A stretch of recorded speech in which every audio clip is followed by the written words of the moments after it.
The point of this video is more what I found to be the hardest part, finding the right pieces that go on your car and also trying to get that huge bolt off the front, which has got a ton of torque on it. First, you're going to have to figure out what size the rotors are on the front. I was able to find this chart, and this sticker here I'll show you is on your car. You're going to have to look at it and determine what size brake rotors you have. They're probably a 285 or a 302. It was really difficult, especially on Amazon, to try to figure out what Bosch rotor to get. And in fact, you can see that this one says it does not fit the Saab 9.3. Well, it does. So, and I'll show you here cross-reference to E-Euro parts, which I like better than Amazon, but frankly, it would cost me more and take a lot longer to get shipped to me. So I wanted to find it on Amazon, and this is the part number that you need to look for. Of course, it makes sense to go with the Bosch brake pads as well as the Bosch rotor. I'm not sure whether it matters that much, but I knew that they would be compatible. So this is the product here on Amazon that I purchased, and it worked just fine. A special tool that you're going to need is this female E20 torque socket. Now you're going to be tempted to buy this 11-piece torque set for 20 bucks like I was, but keep in mind that's 3/8 inch. You got to have a 1/2 inch because of the amount of torque that's on that bolt. You're not going to get it off with the 3/8. Go with the 1/2 inch. Here's pretty much what you need. Obviously you need 2 rotors. Let me show you the code and the part number on this one. Then I have these, the Bosch brake pads. There's the number on those. You're going to need to have something to get your lug nuts off, and that's a 17 millimeter. You're going to need your E20 with a 1/2 inch drive on it. These, I'm going to tell you, aren't unfortunately going to work. You need a screwdriver just to get the little rubber caps off. You're going to need a breaker bar and a lot of leverage. I have this, but you're probably going to need even more than that. The floor jack is to jack your car up. You want to put your car always on jack stands when you're working on it. Make sure you have those. You're going to need this or a similar 5 millimeter to get the little set screw out of the disc. And it's helpful to have a disc brake tool to push that caliper back. But with the front ones, you don't have to turn them back like you do with the back ones. So I think you can get away with just using some sort of clamp to push those back. Yeah, this is the tool that you need for the to get the brake pad holder off. And then there's a smaller one, 5 millimeter, for the brake caliper. And also some disc brake quiet. They give you some with the pads, but there is not enough as far as I could tell. I just want to give you kind of an overview of what you're looking at here. This is the back of the brake caliper. These are the 2 rubber kind of plugs you're going to have to take off. You can just use a screwdriver. Pry those off. Then there is a, let's see, you're going to use your either an Allen wrench or if you've got a socket in there, and those don't have a lot of torque on them, so you can loosen those up. Take those out. That'll allow you to take this part of the caliper off. Then you're going to use your E20 for these 2 bolts here and here, and this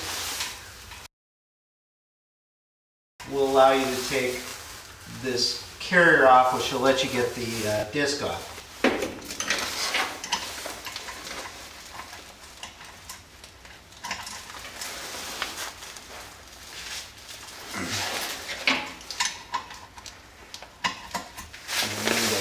cartridge.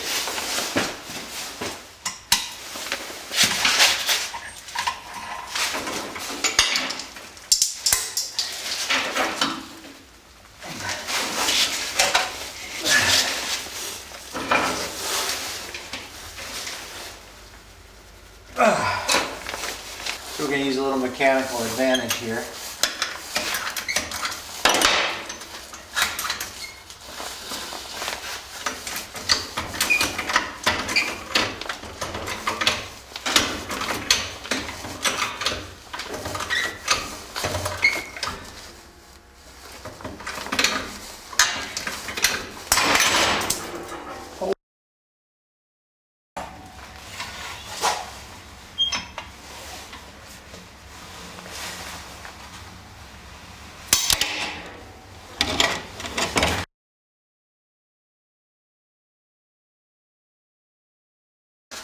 All right, well, we're going to try the jack method first because it kind of gives you the most control.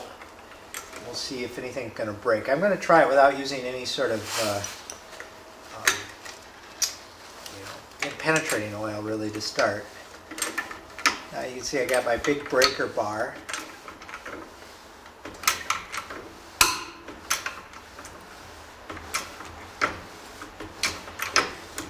And I think it actually fit. So, much ado about nothing, I guess. Those little wrenches that is not made for this.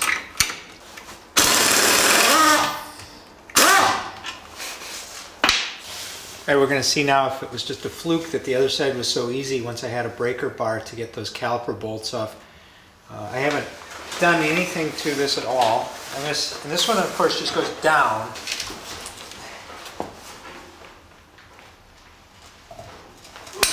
There. There's one. Oh, this is a hex, and it's a 5mm. I don't know if it's rusted in there or not. Let's give it a shot.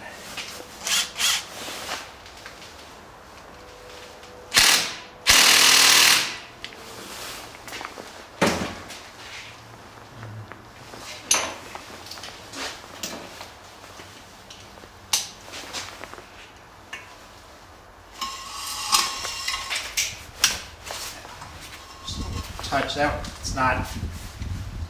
It's been there for 10 years, and it really wasn't rusted at all. So that should be pretty easy to get out. See if I can keep all my parts together here so I don't lose them. This should just come. This should just come. It should just come off. It's not.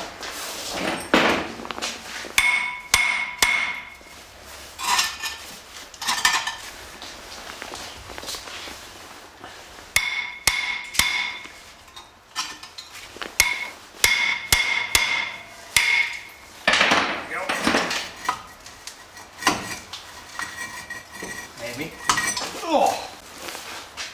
We should now be able to just reverse our steps. New disc.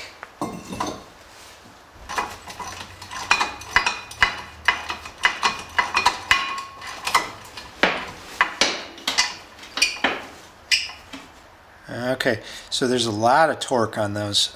210 Newton meters plus 30 degrees according to Saab, whatever.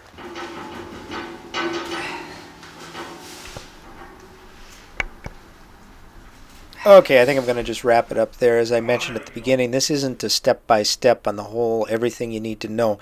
Check out one of the other great videos on YouTube for all the how to put in the pads and how to torque everything. I just hope you got some information about some of those things you don't usually see in videos about what to buy, how to get those stuck bolts off, that kind of thing. Good luck.